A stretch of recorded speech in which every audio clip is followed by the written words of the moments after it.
Hey everyone, this is Kevin from the chesswebsite.com, and today we're in the final round of our coverage. The 2018 Canada's tournament. Winner of this tournament will go on to face Magnus Carlsen in November for the World Championship. And we have a close race. We have Fabiano Caruana coming into the last round with a small lead, half a point over a couple competitors. And so he really needs a strong performance here. If he were to draw and then a couple other players were to win, Fabiano could see himself on the outside looking in. We have tiebreakers with Sergei Karyakin. Karyakin would actually win that. So half a point behind if Karyakin, who won this thing 2 years ago, were to win and let's say Caruana only tied his game, then Karyakin would be the champion. If for some reason Caruana did lose his game, then all it would take is a draw from Karyakin. We also still have Shakir in the mix as well as Ling Dian. Both of those players have an opportunity to win this tournament. It all comes down to what's going to happen with Fabiano Caruana. And in this matchup, that's what we're going to be looking at. So Alexander Grischuk is playing the white pieces, fellow countrymen of Sergei Karyakin. So I'm sure they had a little prep game before and said, hey, if you could do me a solid and beat Fabiano, that would be very, very helpful. So he's going to be playing the white pieces, and then Fabiano, the American who has a slight lead coming into the final round, will be playing the black pieces. Grischuk starts out with pawn to e4, pawn e5, and then f3, and then knight to f6. This is the Petrov defense, something we haven't seen too often in previous tournaments, but Fabiano seems to really like this defense. You play 14 rounds in this tournament, 7 is white, 7 is black, and you don't always get an opportunity to play the Petrov because your opponent's going to need to be playing pawn to e4 to start with, and a lot of players like to play pawn to d4.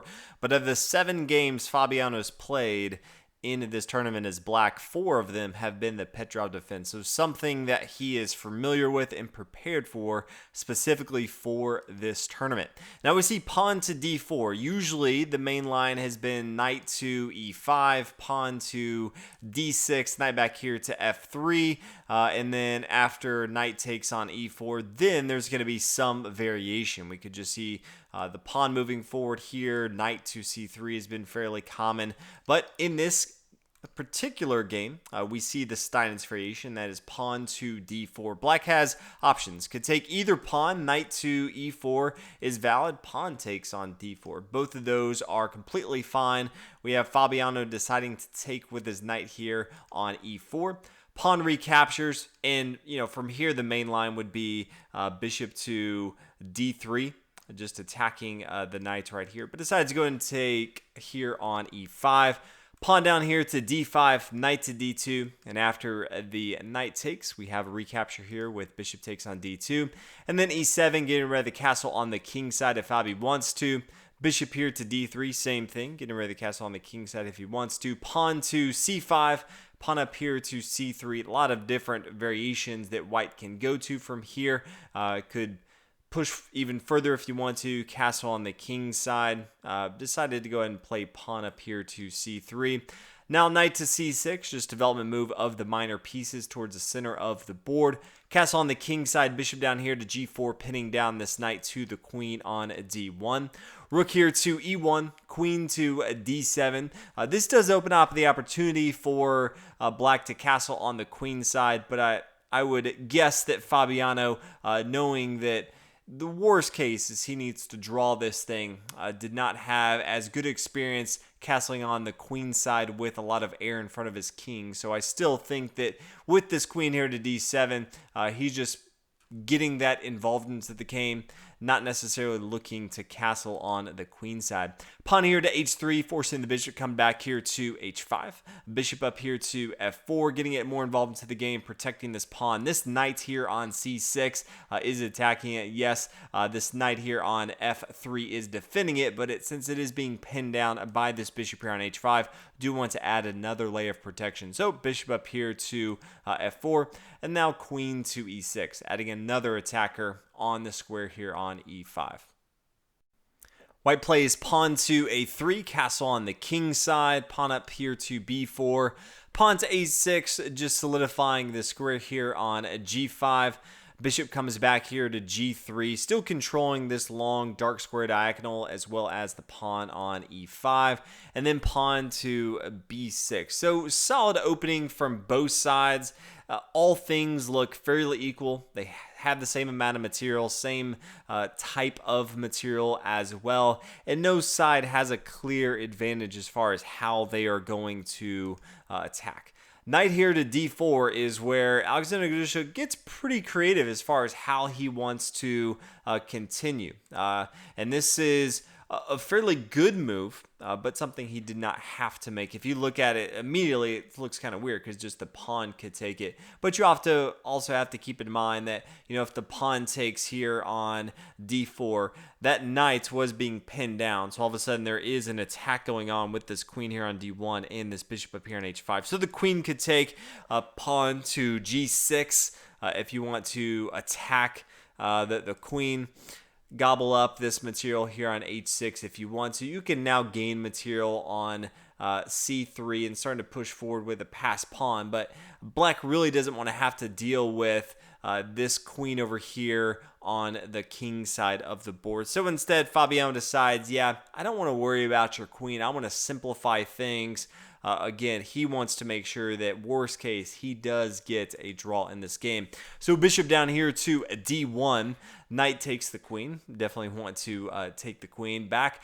Pawn takes here on e6, and then the rook takes. So this is a fine trade for both sides. It does simplify the game for both sides. And then Fabi plays pawn to c4. And this pushes forward with his pawns, gets him some space, especially when you start to trade down material. You want to really push your advantage with your pawns. And that's what Fabiano looks to do here. One thing that you will notice is that Alexander Grischuk has the bishop pair. So if he can open up the board, his bishops can reign supreme. Fabiano wants to make sure that he still has pawns in the center so these bishops can't do as much damage. And then just try to continue to push, solidify his pawn chain with moves like pawn to b5, pawn to a6, and then just have this dark squared bishop control as many squares as possible. Bishop down here to c2, pawn to b5, pawn up here to a4, says, that's fine, I'll play pawn to a6. If you want to exchange, that's fine as well. Pawn here to f3, not as worried about pushing pawns in front of the king once the queens come off the board here. Bishop down here to g5, wasn't doing too much back here as we talked about. This is a closed position with all these pawns, so want to limit some of the squares that your opponent can go to with bishop here to g5. Bishop down here to f2, bishop down here f4, bishop c5 attacking the rook, rook to c8, and then bishop here to d6. So the bishop came down here to f4, attacking the pawn on e5. Grischuk did a good job of maneuvering his bishop around the clock, and now does have a outpost here on d6, which is a great square. This pawn is being attacked by the bishop and the knight here, but is defended by his own bishop and rook here on e1. Black plays bishop to g3. A rook here to e2, just getting it off these dark squares since it's being attacked. Pawn to g5, so Fabiano is starting to push on the king side. King here to f1. King f7, a bishop here c7 attacking the rook. Rook over here to e8. Bishop down here to d6, rook c8, rook over here to a1. And both sides are pretty equal in material here. Rook to d8. And then bishop down here to b1. And it was about this point in the game where the other opponents in the tournament actually were drawing their games. They were coming to a conclusion. And so it was apparent to Fabiano around this time that all he needed was a draw and he would be victorious. Now, a lot of players would even just offer up a draw to their opponents here. Not that Grischuk would actually take that, because a lot can happen in this position. And Grischuk does have the white pieces, so he wants to have his plan come to fruition, whatever that may be. But Fabiano continued to push forward, trying to see what he could come up with this game, even as the black pieces. But in this position, we started to realize that Fabiano was only a draw away from becoming the Candidates Tournament champion and then going on to face Magnus Carlsen. Rook down here to d7, a rook to a3. This does open up the door for the pawn to start pushing forward here on d4. So pawn to d4, pawn takes here on a5. If we come back and say, why did he do this earlier? When the rook was here on d1, if it comes over here to a1, if there was an immediate push to d4, well, you could see pawn takes on b5 after the pawn recaptures. Pawn takes, and if the knight takes, then rook to a7 check. And after the king moves here to g8, then bishop to g6. This is attacking this rook here on e8. And that is an important piece to keep in mind as we come back and say rook here to a1. And then Fabiano very wisely plays rook to d8. So he calculated all this through and said, yes, I want to be playing pawn to d4, but I don't want to have to worry about my opponent playing bishop up here to g6 and then attack my rook. So very important as we now see bishop back here to b1, rook to d7, rook here to a3, and now it makes sense why Fabiano waited and plays pawn to d4, because we still see the exchange here on b5 after the pawn takes, pawn recaptures. Now knight to d4. The rook can't come up here to a7 as a tempo move to check the opponent, and now this knight is attacking the rook here on e2. After the rook moves, now here's the key move. The knight comes back here to c6, and now both the knight and the pawn, or the knight is attacking the pawn as well as the bishop here on g3. So a much better position for Fabiano. Also has a pass pawn here on c4 that he can start to push forward. Grischuk plays a bishop here to e4, attacking the knight. Bishop takes here on e5, bishop takes here, and then the rook takes down here on d6. Want to make sure that you always capture correctly. You want to capture and not give up any other major or minor pieces. If you play a bad move like rook takes on c6, then just the bishop's going to take here on e5. White has two rooks and a bishop. That's going to be a pretty bad exchange. Even with this pass pawn, just not something you want to do. So Fabi plays rook takes on d6. Bishop takes here on b5, and then rook down here to d1. So both sides are equal in material, but I would say that black has the advantage as he has a pawn that's more pushed up the board than his opponent. You can start to see his king is further up the board, not by much, I recognize, but still further up the board, and he's already started his attack on his opponent. So not the biggest advantage, but black definitely has a slight advantage as we are 37 moves into the game. So king here to e2, rook over here to g1, attacking the pawn on g2. King to e3, just trying to centralize the king, also opening up for the rook here on a2 to protect the pawn here on g2. Rook over here, b1, attacking the pass pawn for white. Rook to a7 check, king to f7, just centralizing that as well. Bishop here to d7, bishop down f4, check the king. King comes back here to e2, and then rook to d8. So Fabi continuing to push with his attack, now attacking the bishop here. Rook over here to c2 says, yeah, I have my rook defending the bishop, so I'm not too worried about it right now. I want to start to attack this pass pawn right here on c4. The rook takes on b4. Bishop comes back here to c6. You can see that black is now up a pawn in material, and he has the only pass pawn. So things are definitely looking good for black. We see pawn to c3, which is such a great move. If you look at it, it almost looks like black can't continue to push. You always want to push your pass pawns, but it's not clear how he can do that. But if you push this, how is white really going to take? If we see rook taking here on c3, this is going to be mate because rook down to d2. The king can't come to d3 or e3 because both the rook and the bishop play well together. Can't come here to f2 or d1 because of the rook, and it doesn't really matter where he goes from here. Maybe king to f1 Rook down here to b1, be the same thing if it was on e1 as well. The rook's going to have to come down to just save a move, but it is going to be checkmate. So if we come back, that pawn can easily push forward to c3. Just another thing that white has to worry about. Another thing to note is that Fabiano can keep it on c3 for a while until he's ready to push forward all the way down. He wants to keep it on a square where this light square bishop cannot attack it. And he's eventually going to get most of his material. He has his king, all of his pawns, bishop, and both of his rooks on dark squares. That completely takes out of the game this light square bishop. So keep in mind as we're going through how Fabiano is positioning all of his pieces, both to help his other pieces, but then also to avoid any attack by Alexander Grischuk's bishop. Rook here to d7. Rook here to c8. Fabiano says, yeah, I like to use my pieces. I'll go ahead and start to attack yours. Bishop down here to e4. It's a great outpost, but it's not doing much more than just stopping any threats that king or black has pushing forward. Maybe king here to f5. So pawn to h5. King up here to d3. Rook down to b2. Says, yeah, if you want to take my rook now, that's fine. I'll just go ahead and take back, and that's going to be an easy victory for me. King to e2, pawn to h4.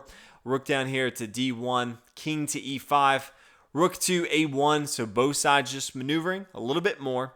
And we thought for a while that Alexander Grischuk was going to resign. This is a losing position, especially at the highest level. There's no way to stop this pawn. You know, now with the rook here on d8, this has stopped this king from ever coming over to this d file. So that's taken out of the game. And so since there's no great way to stop this, black should have an easy path to victory. My guess is if Fabiano wanted to extend his hand to Grischuk, Grischuk would probably actually take the draw. Wouldn't change too much as far as final standings, but if you are in a losing position, your opponent says, do you want to draw? Most high-level players are going to do that. He may have continued just to see what he could come up with. It would take a serious blunder for Fabiano at this point to lose the game, but Fabiano never offered a draw. And he's one of a few players, maybe him and Magnus Carlsen would be the only players that could extend the hand, get a draw, and win the tournament and say, yeah, I'm going to go ahead and play on because I have a winning position. I want to see if I can actually win this game. Now we see rook to d1.